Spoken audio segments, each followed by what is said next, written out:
Henri Corbin, L'homme et son ange, épilogue du roman initiatique. Comme tous les romans initiatiques, notre roman initiatique ismaélien du Xe siècle a une signification qui ne se limite pas à l'époque où il fut rédigé. Loin de s'y épuiser, sa signification déborde le cadre de l'ismaélisme dans lequel ce roman prit naissance. Cela parce que son action dramatique constitue la mise en scène de la parabole du chercheur, partant à la quête de la parole perdue. Le héros de cette quête spirituelle, il n'est point surprenant que nous le retrouvions partout ailleurs où nous retrouvons le même phénomène du livre saint révélé, manifestation du Verbe divin modulé en Verbe humain des prophètes. Cette quête, telle que l'expose ce petit livre d'un intérêt inappréciable, se développe conformément aux règles initialement posées. Le chercheur est d'abord à la quête de la gnose, il est ensuite à la quête de l'héritier légitime à qui transmettre cette gnose comme dépôt qui lui a été confié. Ainsi agit le sage persan entre entrer le premier en scène à l'égard de Salih. Ainsi, à son tour, agit Salih à l'égard d'Abou Malik et de ses compagnons. Ainsi, à leur tour, ces derniers agiront-ils à l'égard de compagnons futurs. D'initié en initié se propage la résurrection des morts. De chaînon en chaînon s'étend et se prolonge la silsilet el-irfan, la chaîne de la gnose. Maintenant, pour comprendre la situation de ces ésotéristes en islam, il suffit de considérer que l'idée de ce dépôt confié et à transmettre les conduit à l'affirmation que le temps des prophètes n'est pas achevé, ce qui exotériquement du moins apparaît en contradiction flagrante avec le dogme officiel fondé sur cette sentence du prophète alayhi salatu wassalam, après moi il n'y aura plus de prophète, nabi.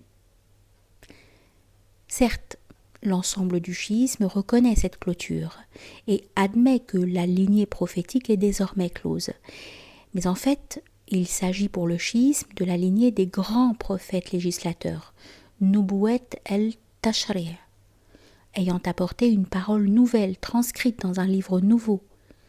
Et parce que le chiisme professe que toute révélation implique un sens ésotérique qui en est le sens vrai et postule ainsi une herméneutique spirituelle de ces symboles, le chiisme professe que quelque chose continue postérieurement même au sceau des prophètes, à savoir la lignée imamique des amis de Dieu, qui sont les herméneutes spirituels de la parole. Il professe que quelque chose est encore à attendre, à savoir la révélation du sens de toutes les révélations, lors de la parousie du dernier imam. Au temps ou au cycle de la mission prophétique succède le temps ou le cycle de la walayat, ou de l'initiation spirituelle par les amis de Dieu. Nous avons constaté qu'à la différence des textes classiques du chiisme duodécimain comme de l'ismaélisme, notre roman initiatique ne reconnaissait pas de différence essentielle quant au mode d'aspiration entre le tenzil, ou révélation communiquée aux prophètes, wahi dans les textes classiques, et le ta'wil, ou herméneutique inspirée aux amis de Dieu, ilham dans les textes classiques. Dans notre roman, l'un et l'autre relèvent de la même inspiration prophétique. C'est la raison pour laquelle, puisqu'il faut que le ta'wil se perpétue, étant donné que la résurrection des morts spirituels en dépend, il faut que le temps des prophètes continue postérieurement même aux prophètes de l'islam. D'où les déclarations explosives de Salih dans la partie finale du dialogue. C'est que l'enjeu est une question de vie ou de mort au sens vrai de ces deux mots, c'est-à-dire au sens spirituel. L'inspiration prophétique étant conçue en ces termes, admettre que Dieu n'enverra plus de prophète après le prophète de l'islam, c'est admettre que le Verbe divin, communiqué aux anciens prophètes jusqu'à Muhammad alayhi salatu wassalam inclusivement, est désormais muet et mort. Et comme Tenzil et Ta'wil ne se différencient pas ici en nature, il faut admettre cette mort, ou tout au moins un exil du Verbe, si l'on refuse de reconnaître la lignée imamique des amis de Dieu. il faut admettre que le sens ésotérique de la parole, qui est l'esprit et la vie de celle-ci, est perdu. Or, en l'absence de ce sens ésotérique, il n'y a plus de résurrection des morts, puisqu'il n'y a plus d'initiation spirituelle. Si l'on refuse la nécessité et la perpétuation de la lignée des amis de Dieu comme herméneute spirituelle, on accepte eo ipso que le Verbe humain en soit réduit à lui-même. Il n'est plus l'enveloppe et le support du Verbe divin modulé en lui. Le Verbe divin du livre est réduit au silence. Seul subsiste le Verbe humain, livré dès lors à une sécularisation radicale et à tous les traitements que l'on appelle scientifiques. Tel est l'aspect sous lequel se présente à l'ésotériste la tragédie de la parole perdue. C'est la tragédie qu'ont vécue en islam les ésotéristes, ismaéliens ou chiites, et qui a trouvé ici son interprète en la personne véhémente de Saleh. Mais il importe de remarquer ceci.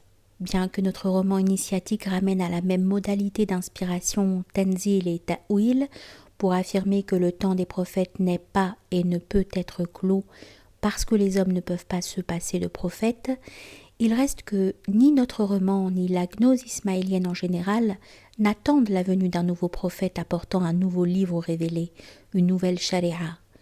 Ce qu'elle attend, en accord avec l'ensemble de la gnose chiite, c'est l'achèvement du phénomène du livre révélé, achèvement attendu au 7e jour couronnant l'Hexaéméron, l'œuvre des 6 jours de la création du cosmos religieux. Or cet achèvement que prépare de génération en génération l'herméneutique des amis de Dieu, ressuscitant les morts spirituels, ne consistera pas en un nouveau livre saint, mais en la manifestation plénière du dernier imam révélant au dernier jour le sens ésotérique de tous les livres, de toutes les révélations, parce que l'imam est en sa personne le livre parlant, Qur'an Natiq, tandis que le livre réduit à la lettre exotérique n'est qu'un imam muet, imam samit. Il semble qu'ici tous les ésotéristes des communautés du livre issus de la tradition abrahamique peuvent se retrouver en famille, formant un ordre qui n'a pas encore dit son nom puisque la famille n'a jamais encore été réunie. Récemment, j'ai eu l'occasion d'étudier ailleurs l'exégèse du Paraclet depuis le XIIe siècle jusqu'à nos jours, chez les philosophes et théosophes iraniens qui ont connu de première main les versets de l'évangile de Jean qui l'annoncent et ceux de l'Apocalypse qui peuvent être interprétés en ce sens. De cette recherche s'est dégagée une convergence remarquable entre leur idée des âges spirituels du monde et l'idée que professent en Occident Joachim de Flore et les Joachimites au XIIe siècle et suivants. De part et d'autre, il y a une même vision prophétique du règne du Paraclet, à la fois futur et déjà commencé, existentiellement du moins chez un certain nombre d'élus. D'une part, en islam chiite, il y a l'idée du temps des prophètes, c'est-à-dire du temps de la religion de la loi, sharia, auquel succède le temps de l'initiation spirituelle des amis de Dieu, le temps de la walayat, qui lui-même trouve son dénouement avec la parousie du dernier imam, identifié par un certain nombre d'auteurs chiites avec le Paraclet. D'autre part, en chrétienté, il y a l'idée des âges du monde, telle que la formule pour la première fois Joachim de Flore, en rapportant respectivement ces 3 âges aux 3 personnes de la Trinité. De même qu'au temps de la loi succède le temps de la walayat, de même à l'église de Pierre succède l'église de Jean. Et nous savons quelle prodigieuse influence eut cette idée johannite sur la spiritualité et la philosophie de tous ceux qui, en héritiers de l'Ecclesia Spiritualis, des Joachimites des XIIe et XIIIe siècles, ont voulu surmonter la sécularisation et la socialisation qui entraînent dans leur fatalité la cléricature de l'Église officielle. Avec Arnaud de Villeneuve, Cola di Rienzi, les Rose-Croix de Valentin André, Bohème et son école, Schelling, Bader et Berdyaev. On ne peut ici que choisir une citation entre mille, et je pense particulièrement à Cola di Rienzi, protestant que l'effusion de l'Esprit Saint ne peut être un événement accompli une fois pour toutes au temps des apôtres, mais que l'Esprit ne cesse de souffler à travers le monde et d'y susciter des viris spirituales. « À quoi bon » demande-t-il. « prier pour la venue de l'Esprit Saint si nous nions qu'il puisse encore venir? À coup sûr, ce n'est pas seulement jadis que l'Esprit Saint est descendu sur les apôtres, mais chaque jour il descend, nous inspire et prend demeure en nous, à condition que nous voulions demeurer humblement et silencieusement avec lui. J'ai l'impression qu'une telle protestation eût été fort bien comprise par le jeune Salih, car nous l'avons entendu dire quelque chose de semblable dans l'enseignement qu'il donna à Abou Malik. En outre, prêtons encore attention aux faits signalés ci-dessus. Bien que certains l'aient mécompris sur ce point, Joachim de Flore n'entendait pas par l'Évangile éternel un livre nouveau, mais l'intelligence spirituelle des livres de l'Ancien et du Nouveau Testament. Or, je viens précisément de rappeler que les ésotéristes chiites, duodécimains ou ismaéliens n'attendent pas non plus un nouveau prophète apportant un nouveau livre, une nouvelle charia, mais le ta'wil, l'intelligence spirituelle plénière des révélations antérieures, la révélation des révélations, par celui qui est en sa personne le Qur'an Natiq, le livre parlant, et qui, étant eo ipso l'homme parfait, assume le rôle du blanc chevalier de l'Apocalypse, tel que le comprenait Swedenborg. Et c'est bien le sens que les gnostiques chiites ont donné au Paraclet en l'identifiant avec le 12e imam. C'est pourquoi, de part et d'autre, nous percevons les mêmes conséquences jusque dans le refus qui sera opposé au spirituel. D'une part, en chrétienté, l'idée que la révélation de l'esprit par l'herméneutique prophétique, loin d'être close, est celle de l'évangile éternel, alors que le dogme officiel voulait limiter dans l'histoire l'effusion de l'esprit au temps des apôtres. D'autre part, en gnoschiite, nous avons entendu le réquisitoire prononcé contre toutes les communautés qui, sans en excepter l'islam, ont prétendu qu'après leur prophète, il n'y aurait plus de prophète. Le refus semblable auquel de part et d'autre se heurtent les spirituels, d'une part, refus de l'évangile éternel, d'autre part, refus de l'herméneutique spirituelle des amis de Dieu, entraîne de part et d'autre les mêmes conséquences. Le Verbe divin est réduit au silence. Il ne reste que le logos d'une théologie qui n'ose plus ou ne peut plus dire son nom, parce qu'en fait elle l'a perdu et qu'elle en est réduite à rivaliser avec les ambitions de la sociologie. Jadis l'on aurait parlé du péché contre l'esprit qui ne peut être pardonné. Il reste que, si l'église de Pierre peut être socialisée, l'église de Jean ne peut être ni sécularisée ni socialisée.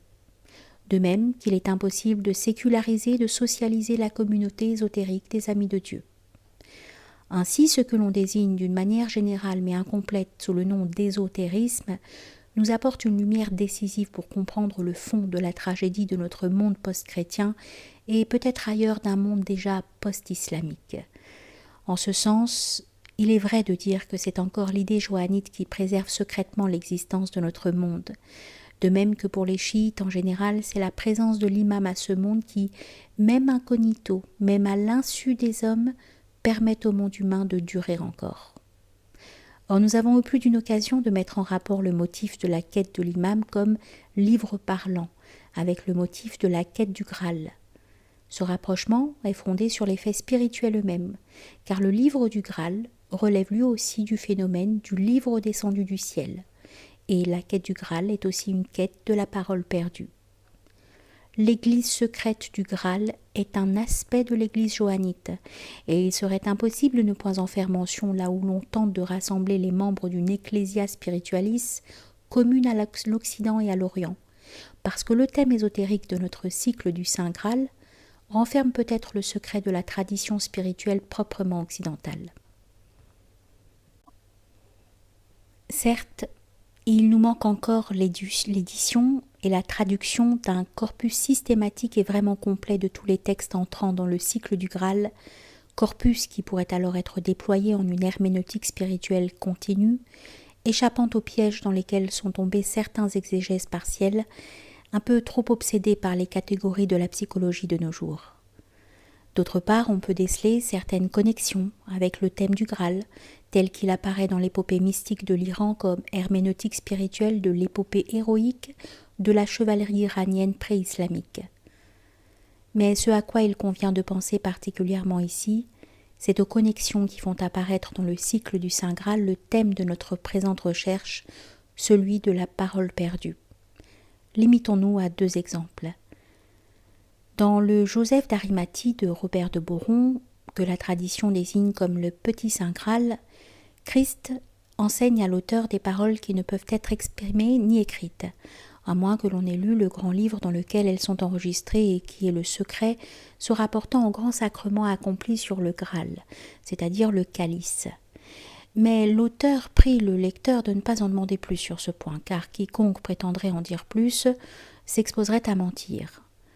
Que cette allusion vise les paroles de la consécration ou d'une épiclésis inconnue, tout se passe comme si l'auteur voulait donner à entendre que ces paroles sont perdues, et que depuis la disparition du Graal, aucun Messie n'a plus été célébré en vérité en ce monde. Un autre exemple, d'une portée allusive plus générale, puisque faisant entrer précisément le livre du Graal dans ce que nous proposons d'appeler le phénomène du livre saint descendu du ciel, se trouve dans le prologue de l'Histoire del Saint Graal, ou le grand Saint Graal, ou plus simplement le livre du Graal. C'est le récit de l'ermite racontant comment il reçut le livre au cours d'une vision et l'enferma dans le tabernacle de l'autel. Comment au matin de Pâques il s'aperçut que le livre n'y était plus, comme si le livre avait lui aussi laissé le tombeau vide, comme vide est l'exotérique de la parole, s'il est déserté par son sens ésotérique. Une quête difficile le conduit à le retrouver sur l'autel d'une petite chapelle, là précisément où il livre un suprême combat contre les forces sataniques en redonnant la vie à un possédé qu'elle laisse pour mort. Il reçoit au cours d'une vision encore la mission d'établir une copie de ce livre, avant le jour de l'Ascension, jour auquel ce livre remontera au ciel. L'ermite se met au travail, le lundi qui suit la seconde semaine après Pâques, et le fruit de son travail fut ce livre du Graal transmis jusqu'à nous, et qui est la copie du livre céleste remonté au ciel. Le livre du Graal appartient donc bien au phénomène du livre révélé du ciel. Aussi bien tous les poètes du Graal se réfèrent-ils à un livre auquel ils ont puisé le contenu de leurs poèmes. Alors, nous nous trouvons peut-être ici à la croisée des chemins, là où se croise la quête du Graal et la quête de l'imam comme livre parlant, et où semble s'être donné rendez-vous tous ceux qui sont entrés dans la quête, qu'ils viennent de l'ismaélisme ou du chiisme duodécimain, du joachimisme de l'évangile éternel ou du joannisme de la chevalerie du Graal. L'original du livre du Graal est un livre céleste remonté au ciel. Est-il la parole définitivement perdue ? Il fut transcrit et ne pouvait être transcrit qu'entre les 2 limites de la résurrection et de la remontée du ciel. C'est seulement aussi entre les 2 limites de la résurrection des morts et de la rentrée dans l'occultation que pouvait se jouer l'action de notre roman initiatique ismaélien. De même que l'initiation ismaélienne fut l'atteinte à l'imam comme livre parlant le sens ésotérique, céleste, des révélations divines confiées aux prophètes, de même, pour qui sait le lire, le livre du Graal est le livre parlant le sens ésotérique, qui est le secret du livre remonté au ciel. Ce livre parlant, chaque chevalier du Graal, au terme de sa quête, fut appelé à le devenir. Entre la copie terrestre transcrite au lendemain de la résurrection et l'original céleste du livre du Graal, qui en ce même jour de la résurrection laissa le tombeau vide, tient tout le secret de la parole perdue.